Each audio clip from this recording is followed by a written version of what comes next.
Pues expondré sobre cetoacidosis diabética y como todo el enfoque pues de esta patología tan importante y ya hablaremos un poco de su importancia y como todo de esta enfermedad para que lo tengan en cuenta. Al final encontraremos, les dejaré como pues la presentación y los algoritmos para que lo tengan en cuenta en sus rotaciones y todo listo. Entonces iniciaremos. Estas son como las referencias que usé. Principalmente me basé en el artículo de la Sociedad de Pediatría pues, de Niños y Adolescentes de Diabetes del 2022 y también un poco como de otros artículos del manejo sobre la cetoacidosis diabética y pues digamos que del libro base que es de Nelson, algunas cositas fui sacando para tratar este tema.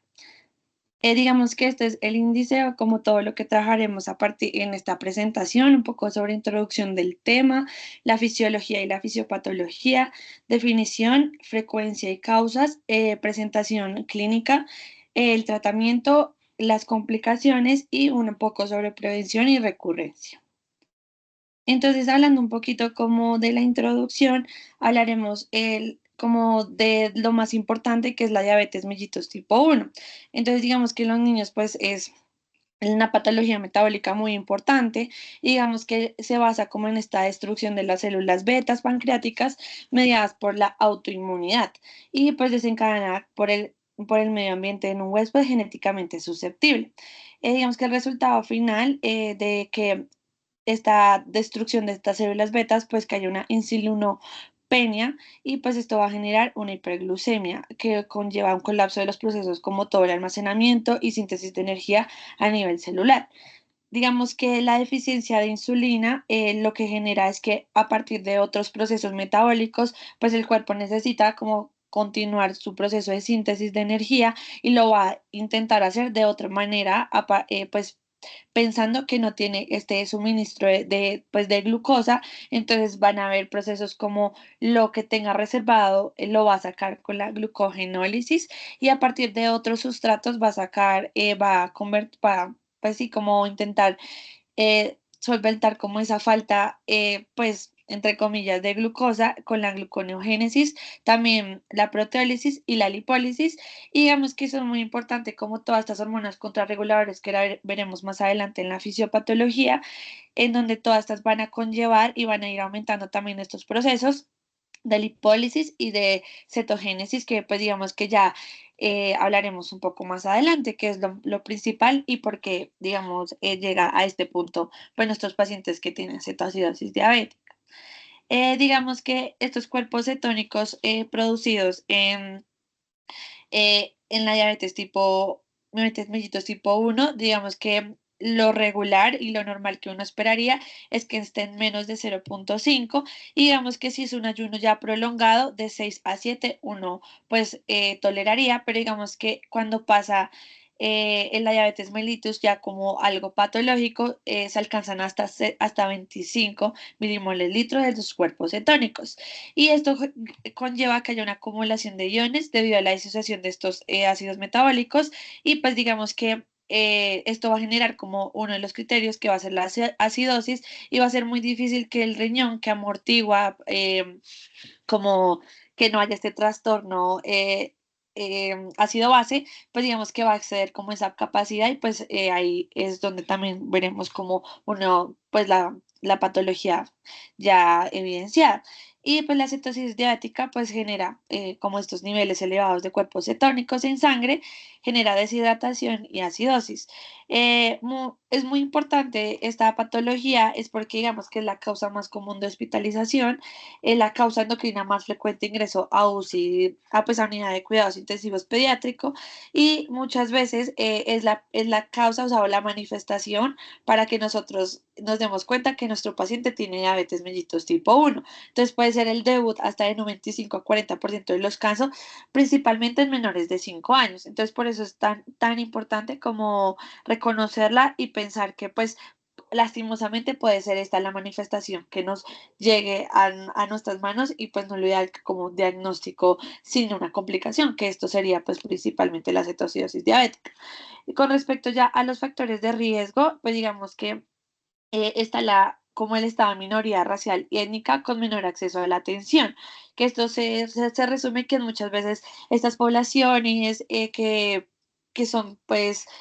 diferentes y digamos que no tienen, digamos que su cultura o su manera pues de vivir, como que no hay tanta atención médica, entonces pues en estos casos puede ser el debut, ya que los papás vean que el niño sí está demasiado mal y pues digamos que nos demos cuenta de eso. Entonces, esto es un factor de riesgo que debemos de tener en cuenta. También la edad pues más joven en los niños menores de 2 años, pues uno muy poco puede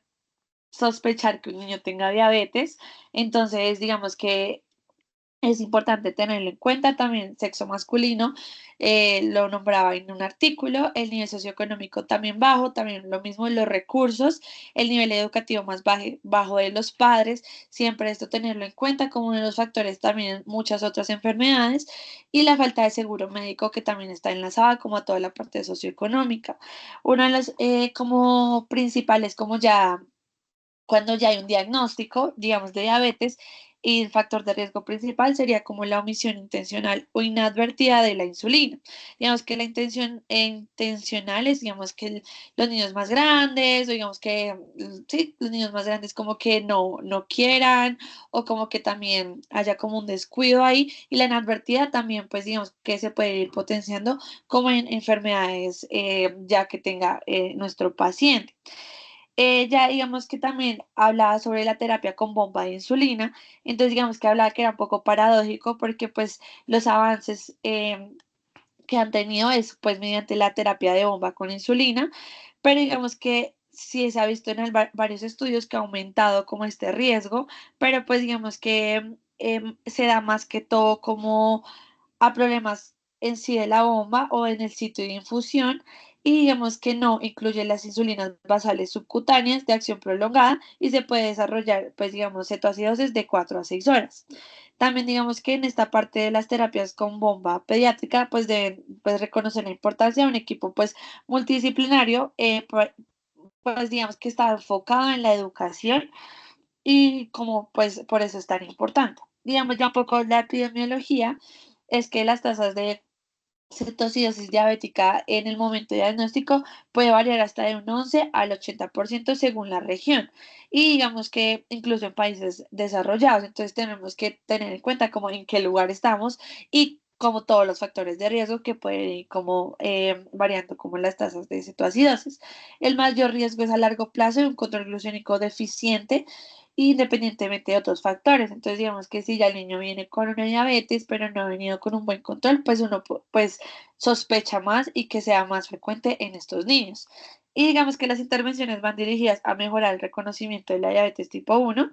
y ya el riesgo en niños después del ya el diagnóstico de diabetes mellitus tipo 1 es de 1 a 10 en 100 personas año.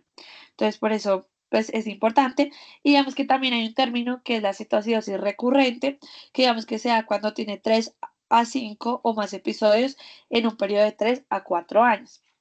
Entonces, en estos casos, pues también tenemos que evaluar todo cómo podemos intervenir como multidisciplinariamente. Digamos que ya un poco hablando de la fisiología, pues recordar cómo de dónde viene la insulina, digamos que está como estas células, digamos que están el páncreas, los islotes, digamos que tenemos el exocrino y el endocrino, que digamos que nuestro principal como punto, pues obviamente son todos estos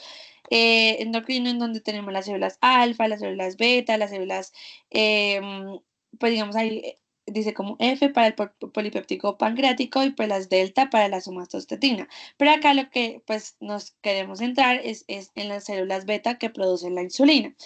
Entonces, digamos que ya hablando como en la parte derecha, como de la insulina y cómo se va produciendo este en el retículo endoplasmático y se va formando como todo, como toda la molécula y ya en el aparato de Golgi también cómo se hace esta unión y cuando ya hay una secreción, digamos, del glánulo, está como la proinsulina y el péptido C, que también como ayuda a esta estimulación de mayor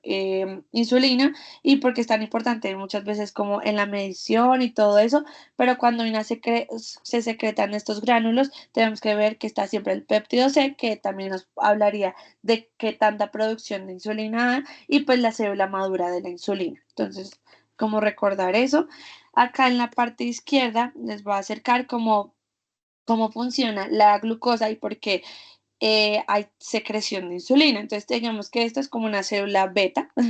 Entonces, en donde por medio de los canales GLUT2 se entra la glucosa y como que hace todo el proceso de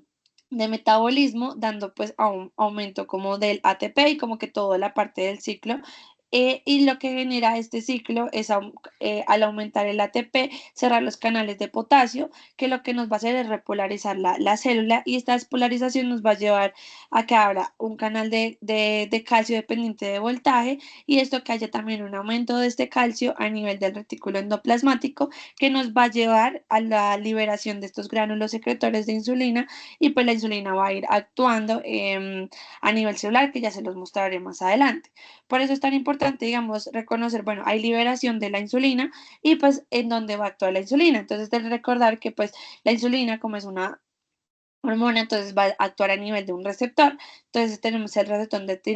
tirosinquinasa, en donde tenemos unas dobles cadenas beta y una pues que están a nivel de la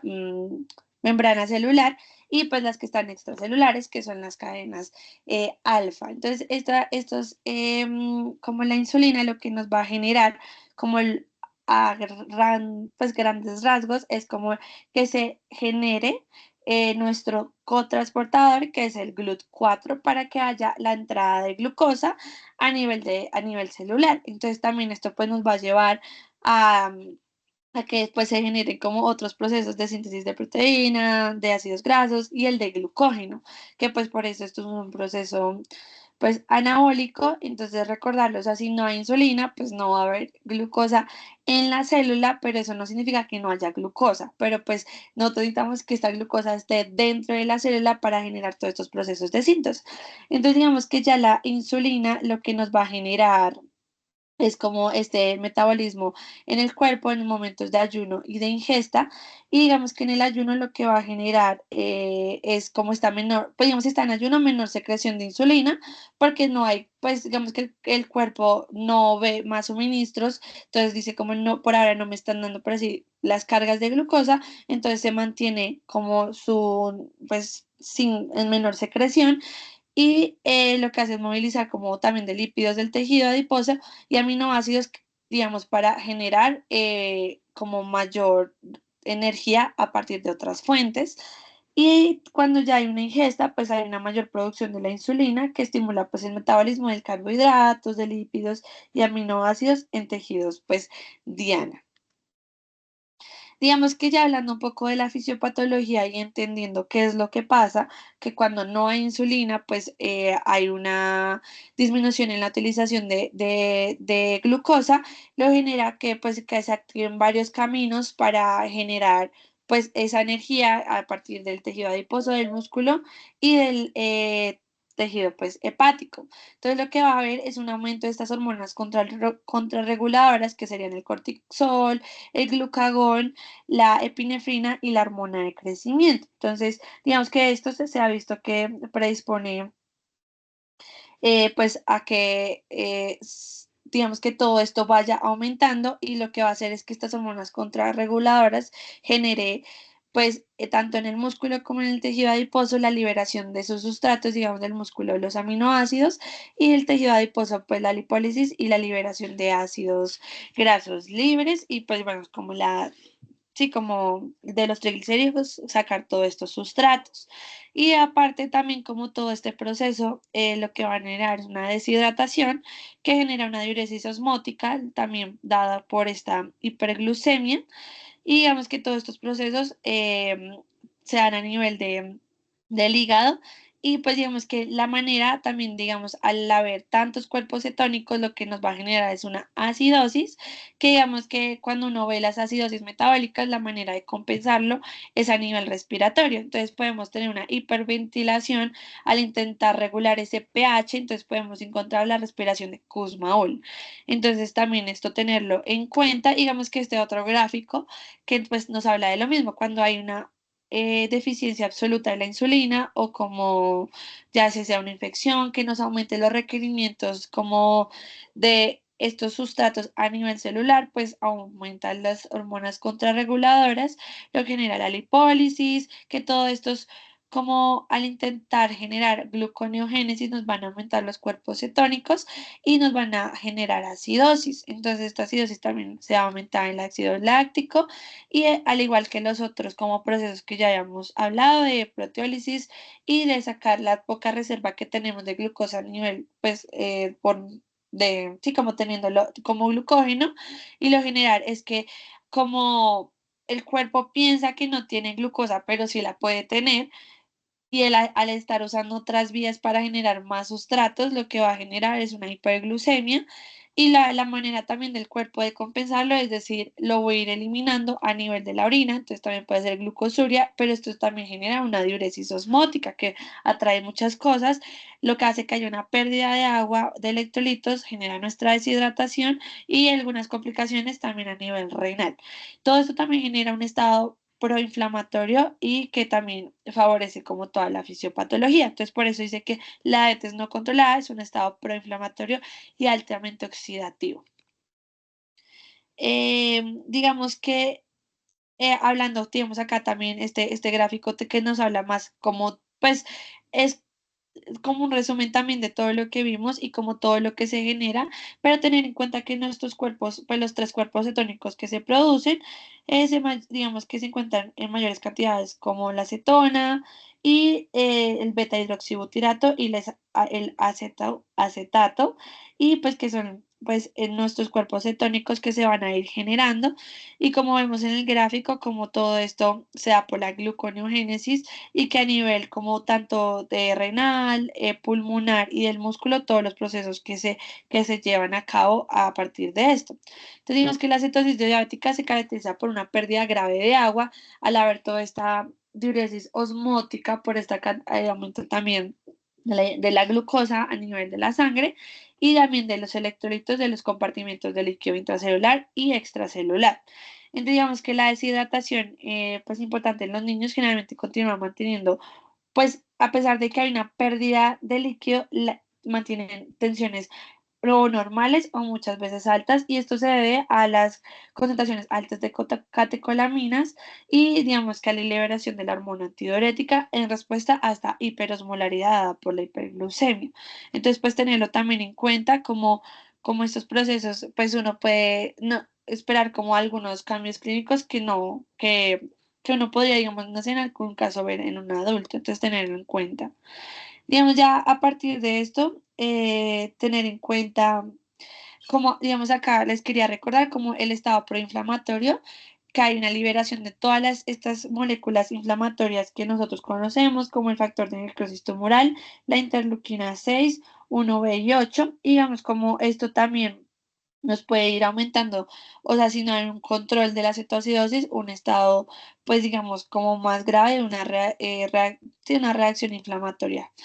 Listo. Entonces ya de acuerdo a la definición, digamos que de cetoacidosis diabética, tenemos la triada, que es la hiperglucemia, la cetonemia y la acidosis metabólica. Entonces digamos que los criterios bioquímicos es una hiperglucemia de mayor de 200, el pH de estar menos de 7,3 y el bicarbonato, acá hay como algunas como diferencias, digamos que en el artículo de la Sociedad de Pediatría y Diabetes decía como de 18, pero también hay casos en donde se toma en cuenta desde 15. Entonces, tenerlo ahí como en cuenta depende también del hospital, como del algoritmo y el manejo que le dé. Entonces, y la cetonemia, que son los niveles, o sea, lo ideal es tomar los niveles de beta hidroxibutirato en sangre y digamos que un valor ya que nos da como pues como que nos confirma estrés, pero si tiene más de 5,3 como la sensibilidad y todos estos factores de que sea como que tenga cetonemia es mucho mejor, pero digamos que en muy pocos lugares hay como para tomar niveles de beta hidroxibutirato. Entonces se toma acetonuria y digamos que se cogen tiras reactivas y si tiene más de 2 positivas, pues digamos que nos apoyaría nuestro diagnóstico, pero digamos que a nosotros nos importa más conocer el valor del como el cuerpo cetónico verdadero, que es el beta hidroxibutirato, pero en las cintas no se detecta, solo el acetato y la acetona. Entonces, como por tenerlo en cuenta, pero pues todo esto junto pues ayuda a nuestro diagnóstico. Digamos que hay casos que, digamos que lo nombraban los artículos de cetoacidosis glucémica, y digamos que sean casos que estén en niños parcialmente tratados, dieta baja en carbohidratos y alta en grasas, o digamos que haya una dieta deficiente, donde digamos que el niño no consume pues en su dieta normal, ya sea por sus situaciones socioeconómicas, digamos, la cantidad de carbohidratos necesarios, entonces pues no hay como un exceso de esta glucosa, pero no quiere decir que pues que haya todo el proceso de cetoacidosis. Y el uso pues también digamos no aprobado de los inhibidores de los CGLT2, también la inmunización y los niños pequeños. Y digamos que la severidad también, digamos que varía, la leve va del pH 7.3 o un bicarbonato menos de 18 o de 15, depende de cuál estén usando. La moderada es de 7.2 y un bicarbonato menos de 10 y la grave cuando tiene menos de 7.1 y un bicarbonato menos de 5. Entonces, y pues también algo muy importante para recordar es cómo se debe distinguir con la otra complicación que también es muy frecuente, que es el estado hiperglucémico hiperosmolar. Entonces, tenerlo como en cuenta como un diferencial y por eso toca medir la osmolaridad, digamos que todas estas medidas que nos ayudan también a sustentar el diagnóstico. Entonces, digamos que las características de este, más que todo, pueden superponerse y algunos niños con este estado hiperosmolar digamos que presentan deshidrataciones mucho más graves, los niveles de glucosa también son mucho mayores y pues digamos que la hipoperfusión y la acidosis láctica pueden ir compartiendo. La frecuencia y causas, digamos que la frecuencia ahí un poco también varía del 15 al 70% en Europa y en América del Norte. El aumento de la frecuencia de cetoacidosis en el momento de diagnóstico de diabetes mellitus tipo 1, digamos que aumenta también lo que les decía, si es nuestra primera principal manifestación, pues eh, es algo frecuente, entonces tenerlo en cuenta, y el descenso de frecuencia con campañas de prevención, que es tan importante, ¿listo? Y el riesgo, pues, digamos, de cetoacidosis diabéticas es del 1 al 10% por persona, pues, año. Y las causas, como ya los habíamos hablado, que pues es parecida a los factores de riesgo, que son los niños pequeños, los grupos étnicos desfavorecidos, el diagnóstico tardío, una omisión de la insulina, y la interrupción del suministro de insulina en niños con bombas de insulina. Y muy importante también las infecciones que pueden predisponer a esta pérdida también. Ya hablando un poquito de la presentación clínica, entonces tenemos como estos, como hay unos que son más tempranos y otros más tardíos y más graves. Entonces digamos que lo que primero tenemos, como vimos en la fisiopatología por este estado de diuresis osmótica, es la deshidratación. Entonces el niño nos llega con deshidratación, que también digamos que eso tenemos que tenerlo en cuenta ahorita en el tratamiento, como ¿qué parámetros nos habla de que el niño esté más deshidratado? O sea, como en la clasificación y qué medidas debemos de tomar. Las náuseas, vómito y dolor abdominal, digamos que también es una de las causas de la presentación de síntomas característicos y temprano, y digamos que todo también se acompaña igual que la taquicardia. Digamos que también ya un poco más tardío, la taquipnea, la respiración de Kussmaul y el aliento a frutas por los cuerpos cetónicos, y digamos que algo que pues no queremos y no esperamos, pero que se puede presentar es todo lo a nivel neurológico, entonces que nos presente cefalea o digamos ya una alteración del estado de conciencia. Tener en cuenta que también estos, cuando hay desequilibrios eh, pues el de los electrolitos se pueden presentar diferentes manifestaciones clínicas. Digamos que tenemos como lo de la hipocalemia, la hipofosfatemia y ya bueno, de la principal complicación. Entonces, digamos, si ya tenemos una hipocalemia, sea por lo que les decía, la diuresis osmótica, con esta pérdida renal de potasio y de depresión de potasio corporal total, y también esto hace que aumente el gradiente de concentración de potasio intracélular, o sea, como que hay una alteración en este balance del potasio intra y extracelular y que también dificulta y pues es grave por este estímulo del sodio potasio ATPasa, que es como tan importante. Igual que la hipofosfatemia, genera estos fosfaturia y depresión del fósforo corporal total, y digamos que puede caer, o sea, puede caer precipitadamente y durar algunos días. Entonces, lo importante es reconocerlo y tenerlo en cuenta. Y también, digamos, ya como la complicación, como les decía, y pues que no esperamos que los niños lleguen en este punto y que sea más que todo por un inadecuado tratamiento, que es el edema cerebral. Entonces, que puede darse en un 0,5% de los episodios de cetoacidosis diabética. Entonces, ya hablando como del tratamiento y cuáles son nuestros objetivos, es tener en cuenta como que debemos corregir la acidosis y revertir la cetosis. Entonces, digamos que con todas las medidas es buscando esto y por eso debemos estar súper pegaditos a tomar los exámenes, a estar pendiente apenas nos demos cuenta de que esté cursando con una cetoacidosis diabética, corregir la deshidratación con líquidos, restaurar la glicemia a valores normales, digamos que tener en cuenta que, no, que nosotros deseáramos bajar rápido esa glucosa, tampoco lo debemos de hacer tan rápido porque nos puede generar complicaciones tanto agudas como a largo plazo. Entonces, como un promedio es máximo 50 miligramos de cilitro de glucosa por hora, controlar las complicaciones de la cetoacidosis y, digamos, con un adecuado tratamiento, corregir todos los trastornos hidroelectrolíticos que encontremos en nuestro paciente y ya identificar y tratar cualquier evento desencadenante. Entonces, digamos que principalmente, como les decía, la deshidratación hay un montón de escalas, de clasificación, de cómo tenemos que tener en cuenta los signos vitales, los signos ya como que uno vea en el paciente, pero digamos de tener muy presente de que debemos alarmarnos y como que en serio debemos reponer los líquidos lo más pues pronto posible. Es el tiempo de llenado capilar prolongado, más de 2 segundos. La turgencia normal de la piel es cuando hacemos como ese pliego y que se queda ahí. Las pues membranas mucosas secas, los ojos hundidos, que digamos que muchas veces uno no se da cuenta de eso, pero también es muy importante escuchar a la madre, como yo lo veo algo raro y muchas veces son esas cosas que uno no, como no ha visto al niño antes, no se da cuenta, la ausencia de lágrimas, los pulsos débiles, las extremidades frías, y ya eso es como de lo clínico de que en serio debemos nosotros evaluar de nuestro paciente, y digamos que ya cuando tomamos exámenes, que el boom esté más de 20 y que el pH esté menos de 7,1. Digamos que la deshidratación se, como que se clasifica en leve, moderada y grave, y depende de esto como el porcentaje de agua que están perdiendo. Entonces, leve 5%, moderada 7% y grave al 10%. Entonces, digamos que tenemos una agitación ya grave, se sugiere por la presencia de pulsos periféricos débiles o impalpables y una hipotensión u oliguria. Entonces, todo esto ya, como tenerlo clave de que si mi niño tiene esto, en serio está en deshidratación grave. Y digamos unos datos adicionales que debemos de tener, que correr también y como no olvidar es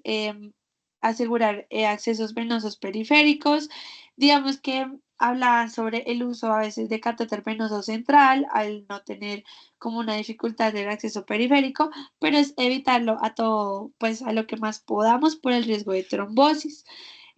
Tomar glicemias cada hora, digamos que antibióticos, digamos que aunque la clínica muchas veces nos puede hablar de que también parece que estuviera infectado, pues digamos que solo si se evidencia una infección. Digamos que ya la cuantificación de la diuresis con sonda vesical y todo eso, pues en caso también del estado alteración del estado de conciencia o una enfermedad severa. Y como los laboratorios adicionales, aparte de los que uno pide, bueno, que los gases arteriales, la glicemia y como lo de las tiras para ver si tiene cuerpos cetónicos en orina, pues digamos es el hemograma, la albúmina, todos los electrolitos para mirar esas pérdidas y esos trastornos de estos y pues digamos que evaluar, pues obviamente si el niño obviamente ya tiene una diabetes, pues cómo ha estado controlada con una hemoglobina glicosilada y pues o al hacer el diagnóstico pues ya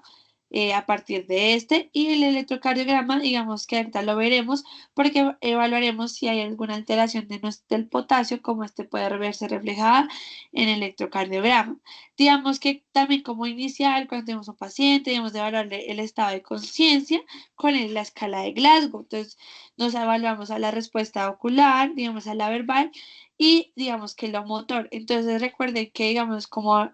lo hablamos en trauma craneoencefálico, digamos que está la escala modificada, más que todo en la parte verbal. Entonces, digamos que se diferencia porque si es inconsolable, está irritable y digamos que, pues aunque no hable, digamos que todas esas medidas nos ayudarían. Entonces hay como que la tablita como para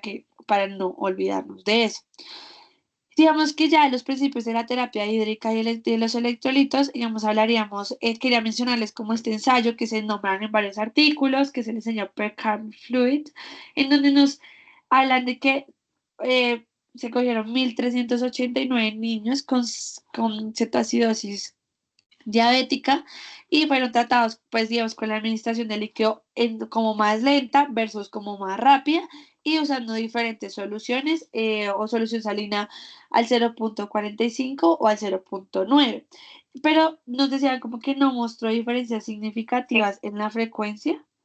del estado mental alterado o digamos como que o en los otros diagnósticos clínicos de lesión cerebral o resultados en el neurodesarrollo. Entonces como que no hablaba como que influyera o no.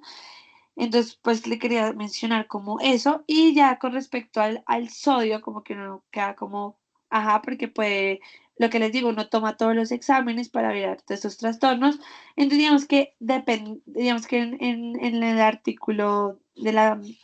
Sociedad pues de Diabetes, habla de que había unos estudios retrospectivos en donde, digamos, habla de que la disminución de las concentraciones séricas de sodio durante el tratamiento de la cetoacidosis y la lesión cerebral relacionada con esta. Entonces, digamos que podría verse como influenciada por el tratamiento, pero un estudio prospectivo no encontró esta asociación entre el tratamiento y la lesión cerebral en la cetoacidosis. Entonces, lo que hacen es normalización con el tratamiento y entonces, como la prioridad es que nuestros líquidos contengan una concentración de sodio, y pero no es el enfoque rutinario corregir o no el sodio porque puede verse pues muchas veces o diluido o digamos que todos los trastornos, entonces que se pueden ir reponiendo a nivel con la terapia hídrica. Ya digamos los líquidos en reanimación, entonces cuando tenemos casos de depresión de volumen o cuando ya nuestro paciente está en shock. Entonces, digamos que esta depresión del volumen, podemos usar solución salina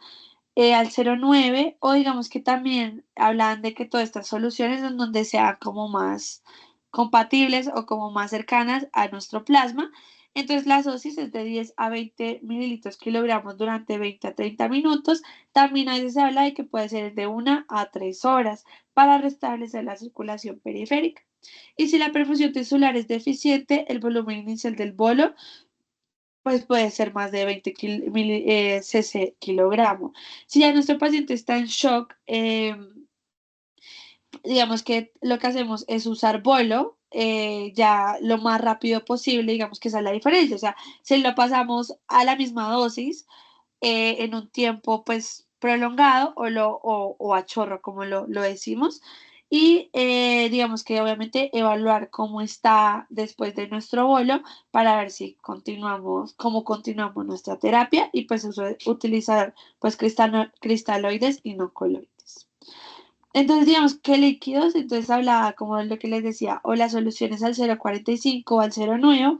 o pues las soluciones balanceadas, que está el lactato de Ringer, la de Harman o el Plasma Light.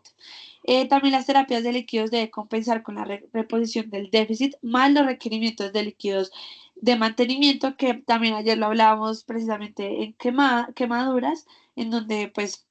conocemos como depende de,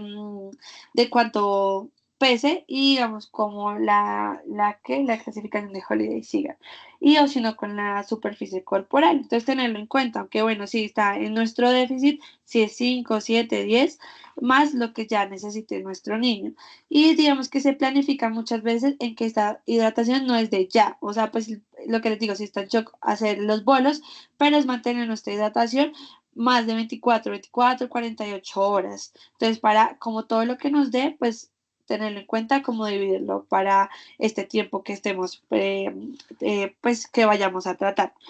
Y digamos que el control cuidadoso en la ingesta y la eliminación de líquidos también para mantener este balance hídrico positivo. Para todo esto con el fin de tener una perfusión tisular adecuada y digamos que en casos que se utilicen soluciones isotónicas o hipotónicas depende mucho del criterio médico y digamos que cómo está el nivel de deshidratación del niño. Y lo que les decía, no es reponerlo rápidamente, sino durante 24 48 horas, porque muchas veces también la reposición nos va a generar complicaciones y ya teniendo en cuenta, digamos, las grandes cantidades de líquidos ricos en cloruro, digamos que nos pueden llevar a que se mantenga nuestra acidosis, pero ya sea por la hiperclorimia.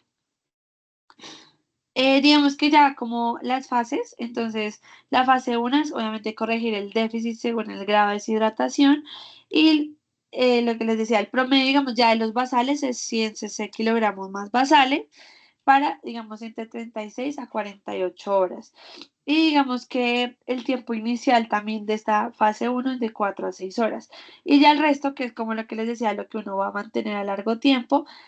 también depende de cómo nuestros valores de glucometrías estén. Entonces, digo, de glucemias estén. Entonces, digamos que si ya nuestros valores están menos de 250, se pueden iniciar ya soluciones de destroza para evitar este riesgo de hipoglicemia. Se puede usar como soluciones con destroza con agua destilada al 5%, digamos 20 cc de natrol más 5 cc de catrol, digamos si existe también estos, si un trastorno hidroelectrolítico, o pues ya solo con solución salina normal. Y digamos que lo que les decía depende del nivel del sodio y del cloro. Entonces ahí hablaban como entre sodio menos cloro entre 30 y 35 es lo que uno esperaría. Ah, bueno, digamos, algo que les quería mencionar es que muchas veces se quiere, cuando no sé, tenemos un niño con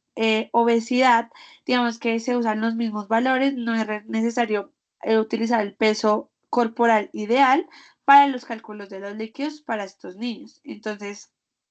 como para tenerlo en cuenta. Ya siguiente con la insulina, entonces, ahora, lo que les decía, aunque no está fisiopatología, es que falta insulina para que ingrese la glucosa en la sangre, lo que debe pasar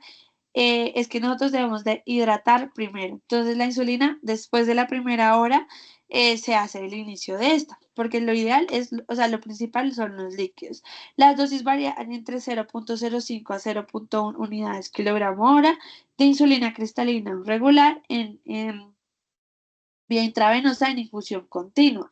Digamos que hasta la resolución de la cetoacidosis, que digamos que sea con esos parámetros, que el pH esté más de 7,3, el bicarbonato sérico, acá lo que les decía, 15 más, cuál de 15 más de 18, y que nuestro beta hidroxibutirato, si es la medida, si la tenemos, si se puede, pues que esté menos de 1.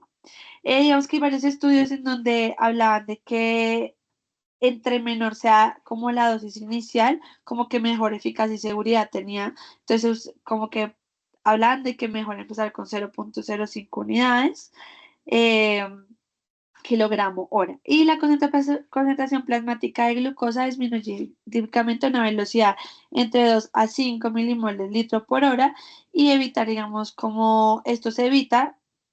Lo que les decía al inicio, como este riesgo de hipoglicemia, usando como las destrozas al 5 que es lo ideal, o digamos que si ya depende, necesitamos como una corrección o como ese equilibrio, usamos destrozas más altas, que es entre el 10 12,5% hasta corregir la acidosis metabólica. Digamos que si no hay mejoría, hablar como si hay infecciones, si hay un error en la preparación de la insulina o como en la dosis o la vía de administración. Digamos que si no hay accesos venosos o posibles, debemos aún así de corregir y de iniciar insulina, entonces podemos, en casos de leves a moderados, sin complicaciones, iniciar subcutáneo, digamos, un análogo de la insulina de acción rápida cada hora o cada 2 horas, ahí puede ser Lispro o Aspar, que puede ser, pues, digamos que también similar a lo que nosotros hacemos de manera IV, pero pues debemos chuzar al niño cada hora. Y la dosis es de 0,15 unidades kilogramo cada 2 horas o cada hora. ¿Listo? Y vemos que si ya es leve, también lo que nos hablaba era como cada 4 horas, la de acción corta o la regular, la cristalina. Y la dosis está entre 13 y 0,17, digo 0,13 y 0,17 unidades kilogramo dosis y se irá disminuyendo de acuerdo a nuestros valores de glucosas. Eh, digamos que cuando nosotros hablamos como, bueno, ahorita les mencionaré, pero al hacer nosotros el cambio de insulina IV a subcutáneo, tener en cuenta como el régimen que teníamos y la dosis como más adelante para saber en qué momento hacer el cambio. Ya íbamos hablando de los trastornos de los electrolitos, iniciamos por el potasio. Entonces, que sea por, digamos, lo que les hablaba de las pérdidas de potasio, se puede dar por los vómitos y la diuresis osmótica y la depresión del volumen. Digamos que el aumento de potasio se da hasta por una disfunción renal causada por la cetoacidosis, que aumenta la hiperglucemia y reduce la excreción de potasio. Entonces podemos encontrar los dos, tanto hiper o hipocalemia. Y la duración y la dosis de insulina intravenosa deben minimizarse para disminuir el riesgo de hipocalemia. Entonces también tener en cuenta cómo, cuándo iniciar, teniendo en cuenta todos esos trastornos que también se pueden ir presentando. Entonces la reposición de potasio, independientemente de la concentración sérica de potasio, excepto si hay insuficiencia renal. Entonces, ¿cómo tener en cuenta eso? Si tenemos hipocalemia, digamos que la recomendación es comenzar la reposición de potasio en el momento de la expansión del volumen inicial y antes de comenzar la terapia con insulina. Entonces, primero líquidos, potasio y reponemos y pues ahí ya iniciamos la insulina. Digamos que si el potasio es menos de 3,5, ahí sí decía como posponga el tratamiento con la insulina y administre un bolo de potasio, que no se pone los 0,5 milimoles kilogramo hora, junto con la monitorización cardíaca, porque pues hay riesgo y hay alteraciones a nivel electrocardiográficas. De lo contrario, lo que decía arriba, reponer al mismo tiempo.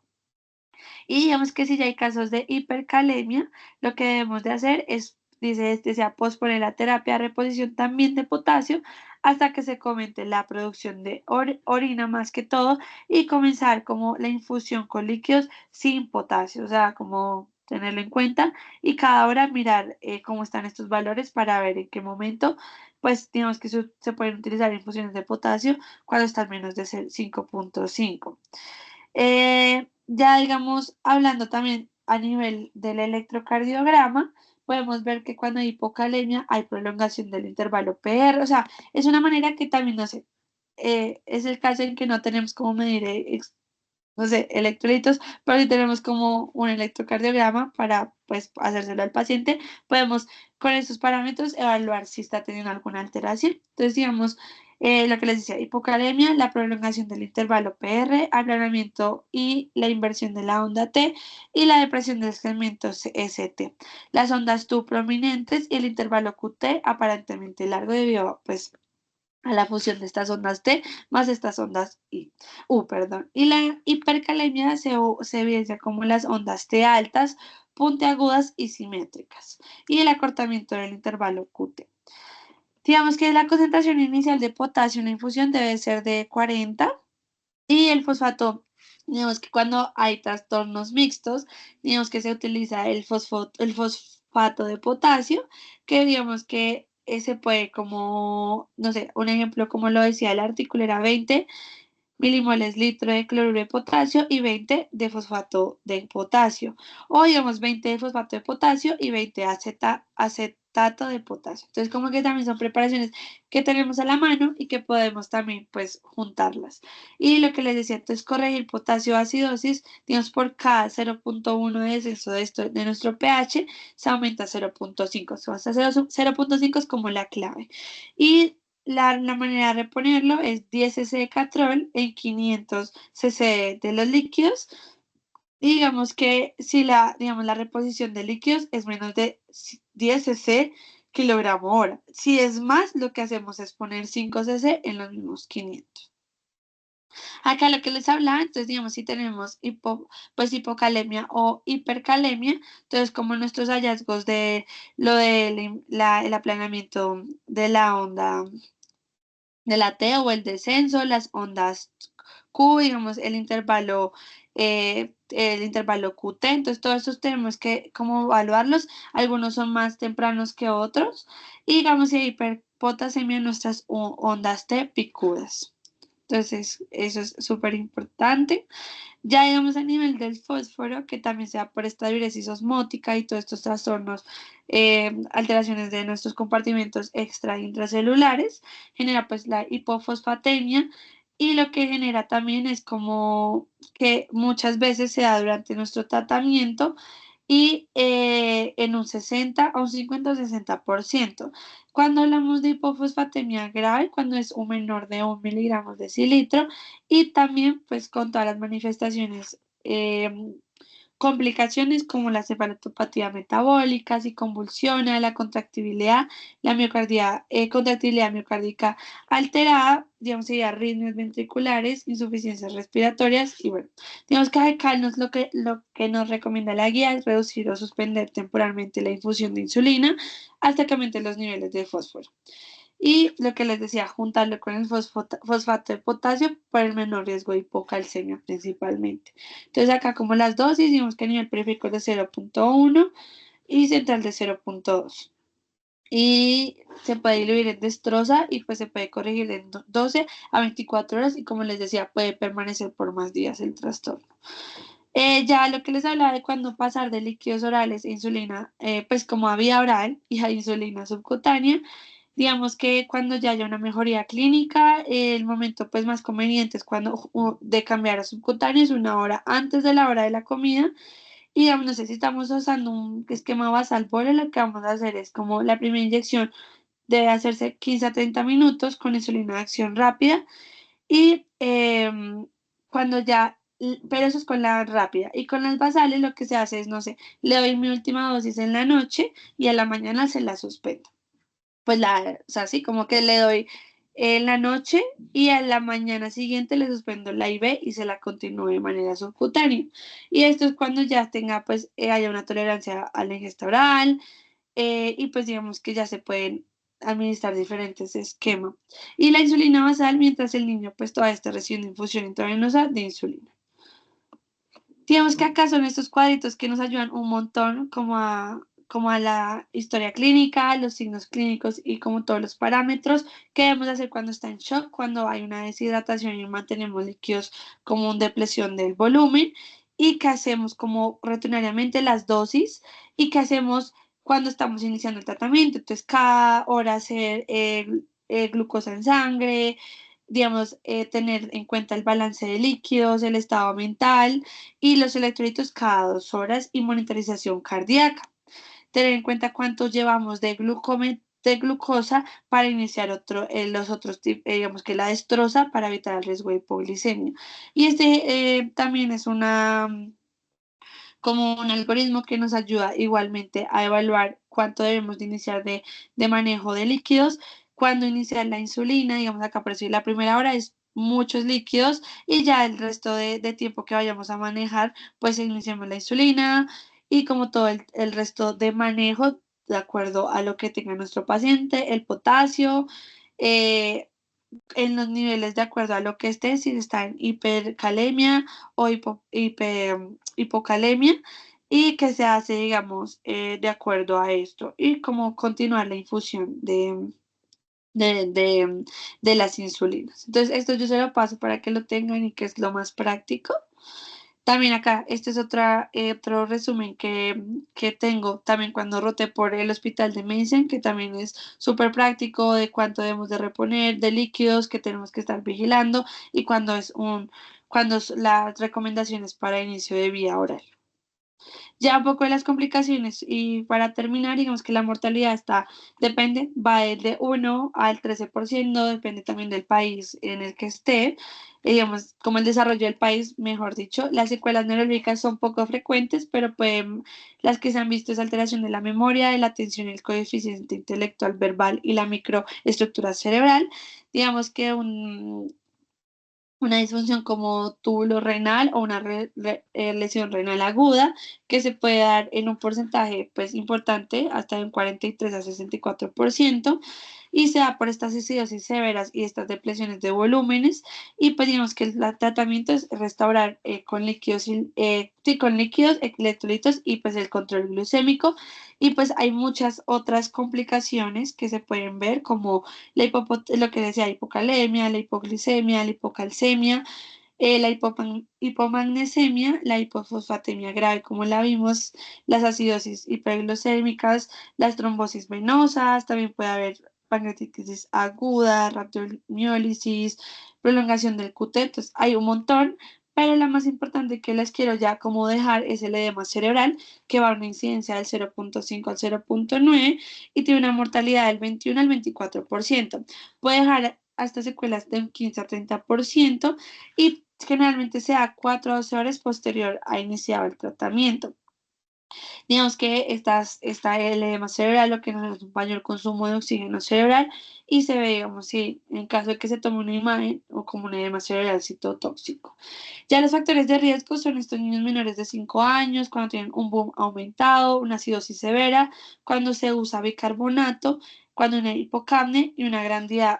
cantidad de volumen en las primeras 4 horas. Por eso es tan importante como redistribuir nuestro tratamiento y cuando se utiliza insulina en la primera hora y no resolvemos primero nuestra deshidratación. Entonces, los criterios diagnósticos, como hablaba nuestro artículo, era como la respuesta motora o verbal anormal, cuando hay posturas de decorticación o de celebración que se ve con una extensión exagerada o una flexión, que esto también se ve en lo motor en nuestra escala de Glasgow, la parálisis de nervios craniales como el tercero, el cuarto y el sexto, y un patrón respiratorio neurogénico anormal. Ya los criterios mayores o los menores, digamos los mayores es cuando tenemos esta alteración del estado de conciencia, confusión y nivel de conciencia fluctuante, cuando hay una desaceleración sostenida de la frecuencia cardíaca, entonces disminuye menos de 20 latidos por minuto y no atribuimos a una mejora del volumen intravascular y la incontinencia inadecuada para la edad. Los criterios menores son vómitos, dolores de cabeza, letargo o dificultad para despertarse y una presión arterial diastólica mayor de 90 y la edad menor a 5 años. El diagnóstico se hace con o dos mayores o uno menor y dos menores. Digo, uno mayor o dos menores y esto tiene una sensibilidad más o menos del 92% y un 4% de falsos positivos. No requiere imágenes neurológicas para el diagnóstico de lesión cerebral, solo acaso que nosotros estemos sospechando otras como complicaciones, si estamos sospechando un accidente cerebrovascular o algo más allá, una trombosis. Entonces es importante esto. Ya la prevención y la recurrencia realmente se trata en educación, nosotros como profesionales en salud, trabajar en esto como en toda la parte de enfermedad y salud y de tratamiento y obviamente asegurar un tratamiento para estos niños. Como son niños y esta enfermedad también puede, como todas, generar estigmas, se habla como consulta a trabajador social o psicólogo clínico para identificar las razones psicosociales de cómo contribuye estos episodios de cetoacidosis por toda la parte de omisión deliberada de la insulina o pues ya sea por las condiciones socioeconómicas. Y ya, eso sería todo. Como les digo, les voy a enviar toda la presentación para que lo tengan en cuenta, para que tengan como los algoritmos que son lo más práctico. Recuerden, los líquidos es de la primera hora, no es todo a chorro de esperar responderlo rápidamente, sino es más de días, 1 o 2 días, y la insulina después de la primera hora para evitar también nuestras complicaciones. Entonces, no sé si tienen alguna pregunta, alguna sugerencia, algún comentario.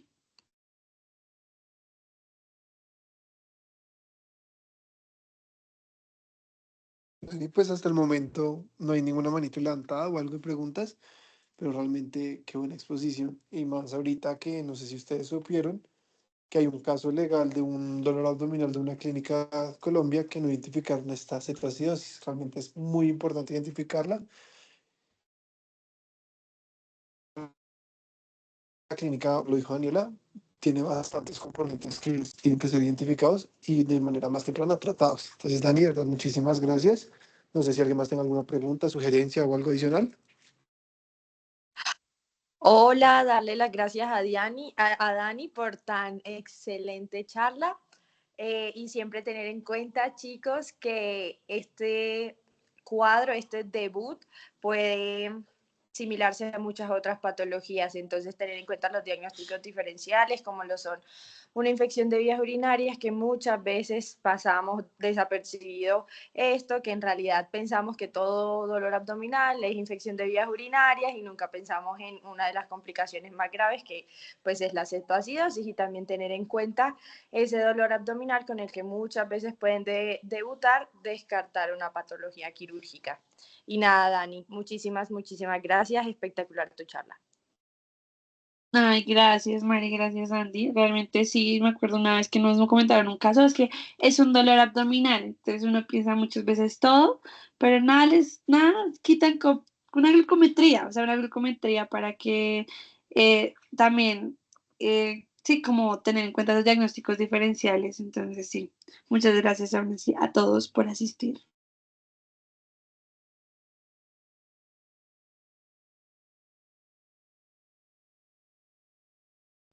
No se les olvide llenar la encuesta.